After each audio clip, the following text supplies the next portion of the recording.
बच्चों, हम पढ़ रहे हैं कक्षा 7 का विज्ञान विषय का अध्याय 1 पादपों में पोषण। बच्चों, इस पाठ के पिछले भाग में हमने समझा था कि पौधों के अंदर प्रकाश संश्लेषण की क्रिया किस प्रकार से होती है और किस तरह से हरे पौधे अपने भोजन का निर्माण स्वयं करते हैं। बच्चों, इस भाग में हम समझेंगे कि क्या प्रकाश संश्लेषण के अलावा कुछ ऐसी अन्य विधियां भी हैं जिनके द्वारा पौधे अपना पोषण प्राप्त कर सकते हैं। तो चलिए बच्चों, शुरू करते हैं। लेकिन उससे पहले हम ले लेते हैं हमारे 2 प्रश्न जो पिछले वीडियो में मैंने आपको होमवर्क के लिए दिए थे। एक बार हम उनका सही उत्तर चेक कर लेते हैं। पहला प्रश्न था बच्चों कि प्रकाश संश्लेषण किसे कहते हैं। तो बच्चों, हमने समझा था कि जो हरे पौधे होते हैं ये सूर्य के प्रकाश की उपस्थिति में जल और कार्बन डाइऑक्साइड के द्वारा अपने भोजन का निर्माण स्वयं करते हैं और इस प्रक्रिया में ऑक्सीजन निर्मुक्त होती है। बच्चों, यही प्रक्रम क्या कहलाता है? प्रकाश संश्लेषण कहलाता है। दूसरा प्रश्न था बच्चों कि पत्तियों का रंग हरा क्यों होता है। तो बच्चों, हमने यहाँ पर समझा था कि पत्तियों के अंदर एक हरे रंग का वर्णक यानी कि क्लोरोफिल उपस्थित होता है और इस क्लोरोफिल की उपस्थिति के कारण ही पत्तियां हमें कैसे दिखाई देती है? हरे रंग की दिखाई देती है। तो बच्चों, ये हो गए दोनों प्रश्नों के उत्तर। अब बढ़ते हैं हम हमारे टॉपिक की तरफ। तो बच्चों, आज का हमारा टॉपिक है पादपों में पोषण की अन्य विधियां। बच्चों, पिछले भाग में हमने समझा था कि जिन पौधों के अंदर क्लोरोफिल पाया जाता है वो क्या करते हैं? प्रकाश संश्लेषण की क्रिया के द्वारा अपने भोजन का निर्माण स्वयं करते हैं। लेकिन बच्चों, कुछ पौधे ऐसे होते हैं जिनमें क्लोरोफिल नहीं पाया जाता है, यानी कि ये अपने भोजन का संश्लेषण स्वयं नहीं कर सकते हैं। तो क्या करते हैं बच्चों? ये भी मनुष्य तथा अन्य प्राणियों की तरह अपने पोषण के लिए क्या करेंगे? अन्य पादपों के द्वारा बनाए गए भोजन पर निर्भर रहते हैं। और क्योंकि अपना भोजन स्वयं नहीं बना रहे हैं तो इसीलिए क्या कहते हैं? इन्हें विषमपोषी कहते हैं। बच्चों, हमने पढ़ा था विषमपोषी क्या होते हैं? वे जीव जो अपने भोजन का संश्लेषण स्वयं नहीं कर पाते हैं। ये अपने भोजन के लिए पौधों तथा अन्य जंतुओं पर निर्भर रहते हैं। क्या कहलाते हैं? विषमपोषी कहलाते हैं। बच्चों, जैसे अमरबेल जैसे जो पौधे होते हैं इनके अंदर क्या होता है? क्लोरोफिल अनुपस्थित होता है। तो ये क्या करते हैं? दूसरे पादपों से अपना पोषण प्राप्त करते हैं और जिस पर ये क्या करते हैं बच्चों? आरोहित हो जाते हैं। चित्र में देखते हैं बच्चों, इस तरह से ये जो अमरबेल होती है पीले रंग की आपको दिखाई दे रही है, ये दूसरे पेड़ों पर आरोहित हो जाती है। तो बच्चों, जिस पादप पर ये आरोहित होते हैं उसे क्या कहते हैं? हम परपोषी कहते हैं, क्योंकि ये वृक्ष क्या करेगा? इसे पोषण प्रदान करेगा। और बच्चों, जो पादप दूसरे पादप पर आरोहित हो रहा है, यानी कि यहाँ पर हम किसकी बात कर रहे हैं? अमरबेल की। तो अमरबेल क्या हो जाएगी? यहाँ पर परजीवी हो जाएगी। अब क्या करते हैं बच्चों? ये सभी पोषक तत्वों को ग्रहण कर लेते हैं, यानी कि जो परपोषी पादप है उसे अमूल्य पोषकों से वंचित कर देते हैं। सारे पोषक तत्व जो पौधा ग्रहण कर रहा है उसे कौन ले लेते हैं? ये परजीवी पादप ले लेते हैं। तो इस तरह से ये अपना पोषण करते हैं। चलिए आगे बढ़ते हैं बच्चों। आगे हम बात कर रहे हैं बच्चों कीटभक्षी पादप की। ये क्या है? पौधों में पोषण की अन्य विधि है। इसमें क्या करेगा? नाम से स्पष्ट हो रहा है पौधा क्या कर रहा है बच्चों?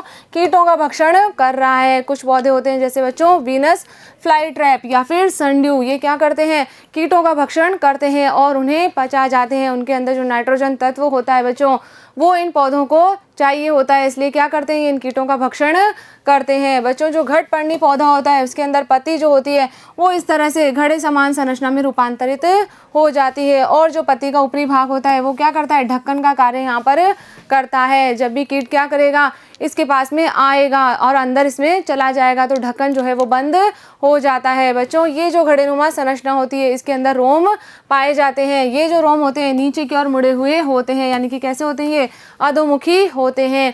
अब जब भी कोई कीट क्या करेगा? घड़े में प्रवेश करेगा तो ये इन रोमों के बीच में फंस जाता है और क्या होता है? घड़े में जो पाचक एंजाइम उपस्थित होते हैं, पाचक रस उपस्थित होते हैं, ये क्या करते हैं?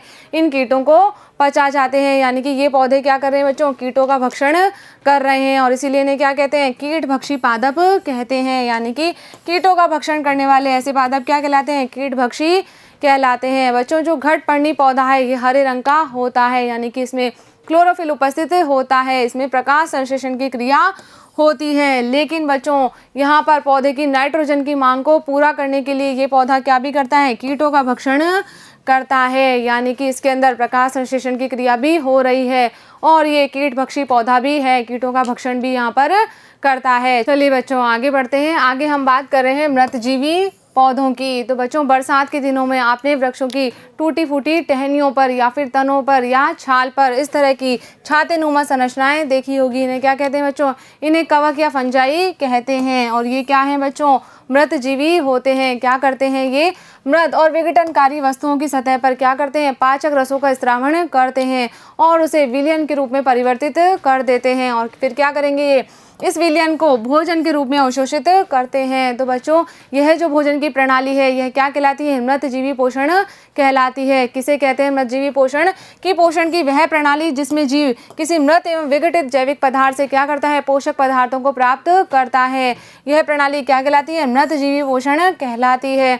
और मृत जीवी पोषण प्रणाली का उपयोग करने वाले जीवों को हम क्या कहते हैं? मृत जीवी कहते हैं। यानी कि यहाँ पर ये जो कवक है, फंजाई है, ये कैसी है? मृत जीवी होती है। इसी प्रकार बच्चों आपने देखा होगा कि जब हमारी डबल रोटी, ब्रेड जो है वो सड़ जाती है या फिर अचार आदि सड़ जाते हैं तो उन पर हमें कुछ रुई के धागे नुमा संरचनाएं दिखाई देती है। ये भी क्या होते हैं बच्चों? कवक जाल होते हैं। इसके अलावा बच्चों ये जो कवक है ये चमड़े, कपड़े और अन्य पदार्थों पर भी उगते हैं और ऐसे स्थान जो नम होते हैं और उष्ण होते हैं उन पर इनकी वृद्धि जल्दी से होती है। बच्चों, इन कवक की वृद्धि के लिए वर्षा ऋतु सबसे अच्छी परिस्थितियां प्रदान करती है क्योंकि इस समय क्या होती है? वायुमंडल में नमी की मात्रा अधिक होती है। तो बच्चों, ये जो कवक के बीजाणु होते हैं ये क्या करते हैं? वायु के अंदर तैरते रहते हैं और जब कभी भी ये किसी जैविक पदार्थ पर बैठते हैं तो क्या करेंगे? अंकुरित हो जाते हैं और नए कवक का निर्माण यहाँ पर कर लेते हैं। बच्चों, ये जो कवक होती है ये पौधों, जंतु और मनुष्य में अनेक प्रकार के रोग उत्पन्न करती है। यानी कि ये हमारे लिए कैसी होती है? हानिकारक होती है। चलिए बच्चों, आगे हम बात करते हैं सहजीवी पौधों की। तो क्या होता है बच्चों? सहजीवन कि कुछ जीव एक दूसरे के साथ में रहते हैं और अपना आवास और पोषक पदार्थों को क्या करते हैं? आपस में बांटते हैं। यह संबंध क्या कहलाता है बच्चों? सहजीवी संबंध कहलाता है। क्या होगा यहाँ पर? आवास और पोषक तत्व एक दूसरे के साथ में बांटे जाते हैं। यानी कि दोनों क्या कर रहे हैं? एक दूसरे के साथ में मिलजुल कर रहते हैं। जैसे कि बच्चों, जो कवक होती है ये वृक्षों की जड़ों में रहती है और यहाँ पर वृक्ष क्या करते हैं? इस कवक को पोषण प्रदान करते हैं। चित्र में देखिए इस तरह से जो जड़ें हैं पौधों की उसके ऊपर क्या लगी हुई है? कवक लगी हुई है और ये कवक क्या करेंगे? जल और पोषक तत्वों के अवशोषण में वृक्ष की सहायता करते हैं। यानी कि दोनों ही क्या कर रहे हैं? एक दूसरे की सहायता यहाँ पर कर रहे हैं। तो ऐसा संबंध क्या कहलाता है बच्चों? सहजीवी संबंध कहलाता है। इसी प्रकार का एक और संबंध होता है बच्चों, लाइकेन। इस लाइकेन में क्या होता है? कवक और शैवाल सहजीवी के रूप में रहते हैं और ये क्या करते हैं? एक दूसरे को फायदा पहुंचाते हैं। बच्चों, जो शैवाल होती है इसके अंदर क्लोरोफिल उपस्थित होता है लेकिन कवक में क्लोरोफिल अनुपस्थित होता है। तो शैवाल क्या करेगी? यहाँ पर भोजन का निर्माण करेगी क्योंकि इसके अंदर क्या है? क्लोरोफिल उपस्थित होता है। और कवक क्या करती है? कवक शैवाल को रहने का स्थान, जल और पोषक तत्व उपलब्ध कराता है और बदले में शैवाल क्या करती है? प्रकाश संश्लेषण की क्रिया के द्वारा भोजन का निर्माण करती है। तो संश्लेषित खाद्य इस कवक को उपलब्ध कराती है। इस तरह से लाइकेन के अंदर जो है कवक और शैवाल का सहजीवी संबंध पाया जाता है। चलिए बच्चों, अब आगे हम बात करते हैं कि मृदा के अंदर पोषक तत्वों की पुनः पूर्ति किस प्रकार से होती है। तो बच्चों, हम बात कर रहे हैं कि पौधे अपने भोजन को बनाने के लिए क्या करते हैं? मृदा से जल और खनिज लवणों का अवशोषण करते हैं। तो जब पादप क्या कर रहे हैं? इन पोषक तत्वों को अवशोषित कर लेते हैं तो क्या होता है? मृदा में इनकी मात्रा लगातार कम हो जाती है। तो मृदा में वापस ये पोषक तत्व कहाँ से आते हैं? तो बच्चों, इस मृदा को पोषक तत्वों से समृद्ध करने के लिए हम क्या करते हैं? इस मृदा में उर्वरक तथा खाद मिलाते हैं। आपने देखा होगा कि जब कृषक खेती करता है तो क्या करता है? समय समय पर उस मृदा में खाद और उर्वरक मिलाता है जिससे क्या हो कि मृदा को पोषक तत्वों की पूर्ति आसानी से हो जाए। बच्चों, ये जो खाद और उर्वरक होते हैं इनके अंदर नाइट्रोजन, पोटेशियम, फास्फोरस आदि पोषक तत्व होते हैं जो क्या करते हैं? मृदा में मिल जाते हैं। इसी के साथ साथ बच्चों, हम जानते हैं कि जो पौधे होते हैं कि वायुमंडलीय नाइट्रोजन का सीधे उपयोग नहीं कर सकते हैं। इसीलिए कुछ जीवाणु क्या करते हैं? इस नाइट्रोजन को नाइट्रोजन के यौगिकों में परिवर्तित कर देते हैं। जैसे कि बच्चों, जो राइजोबियम जीवाणु है ये क्या करेगा? वायुमंडल की नाइट्रोजन को विलेय पदार्थों में परिवर्तित कर देता है। यानी कि ये क्या कर रहा है? पौधों को फायदा पहुंचा रहा है। लेकिन बच्चों, ये जो राइजोबियम जीवाणु होता है ये अपना भोजन स्वयं नहीं बना सकते हैं क्योंकि इनके अंदर क्लोरोफिल उपस्थित नहीं होता है। इसीलिए क्या करते हैं?